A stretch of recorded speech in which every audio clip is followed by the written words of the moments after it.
can forgive sins, right? That's in the Quran. Yes. Now let me read Yes. to you. Same Luke. If I don't start at 18, start earlier. Luke 5, 17 to 26. Now pay attention. Luke 5, 17, 26. Same Luke. Long before you get to Luke 18, all these verses you would have read. Let me read to you. Ready? Yes. Luke 5, 17 to 26. On one of those days, as he was teaching, there were Pharisees and teachers of law sitting by who had come from every village of Galilee and Judea and from Jerusalem, and the power of the Lord was with him to heal, meaning his own power. He is the Lord, and his power was with him. And behold, men were bringing on a bed a man who was paralyzed, and they sought to bring him in and lay him before Jesus. But finding no way to bring him in because of the crowd, there was too many people blocking the door, so they couldn't bring the paralyzed man through the door. So what do? They went up on the roof and let him down with his bed through the tiles into the midst before Jesus. So they went up the roof and tore the roof open to lower down the man on his mat. Now watch. And when he saw their faith, he said, "Man, your sins are forgiven you." So Jesus looked at the man and saw the faith of his companions, that they had such faith that if we bring our friend to Jesus, Jesus has the power to heal him. Jesus said, "Your sins are forgiven." Now watch what the Jewish scholars said, those who know the law. No one can forgive sins except for God. Yep, and the scribes and the Pharisees began to question, saying, "Who is this that speaks blasphemies? Kufr, shirk. Who can forgive sins but God only?" Now notice Jesus doesn't correct them. Watch what he did not say. He didn't say, "Hey, I'm not forgiving. Allah's revealing to me, Allah have forgave him. I'm his messenger." Look what he says. When Jesus perceived their questionings, he answered them, "Why do you question in your hearts?" So notice the second thing. Jesus knows what they're thinking in their hearts because they didn't say it out loud. They were thinking it in their mind. Why do you question in your hearts? So you knew what they were thinking in their hearts. Which is easier to say, "Your sins are forgiven you," or to say, "Rise and walk"? Now, obviously, if I say to you, "Your sins are forgiven," you can't prove or disprove it. But if you are paralyzed and I say, "Get up and walk," and you don't walk, I just embarrass myself, right? Yes. So it's easy for me to say, "Hey, buddy, your sins are forgiven." Okay. You can't prove or disprove it because sin is not something you see with your eyes. So Jesus is saying, which is easier?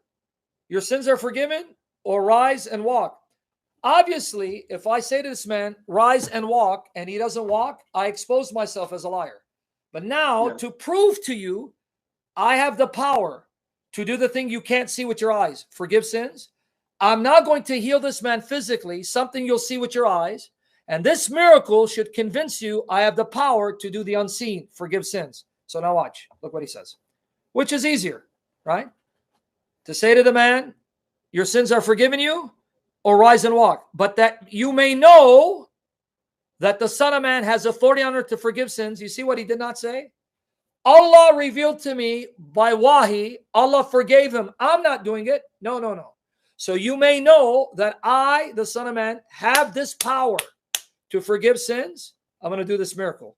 He said to the man who was paralyzed, "I say to you, rise, take up your bed and go home." And immediately he rose before them. Immediately he got healed. In front of their eyes, they couldn't deny it. And took up that on which he lay and went home glorifying God. And amazement seized them all. And they glorified God and were filled with awe, saying, "We have seen strange things today." Yeah, because they're baffled. Like, wow, we saw a Jewish man claim to have the power to forgive sins, something we know only God can do. And yet he did the miracle. We saw it. He did the physical miracle. We can't deny it. Now the man's walking. A man who was paralyzed. As proof he can forgive sins. Wow, what in the world is going on? So now let me ask you a question. If Jesus is less than absolutely good, and he's a creature, how did he then heal the man miraculously to prove he has the power to forgive sins? Because if he's not God, he can't forgive sins. And if he's not God, he needs to be saved and forgiven. Yeah. So now, if I read Luke 5 before I got to Luke 18, and I saw Jesus just claim to be God in the flesh, because he has the power to forgive sins, and he does a physical miracle to prove he has that power, which means he must be God.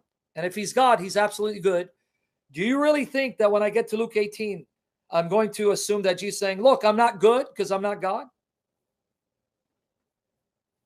No, it's like Thank you. when it is used in Luke, like it's in a different context. Okay, so why do the Muslims jump to Luke 18 and ignore the first 17 chapters that came before it?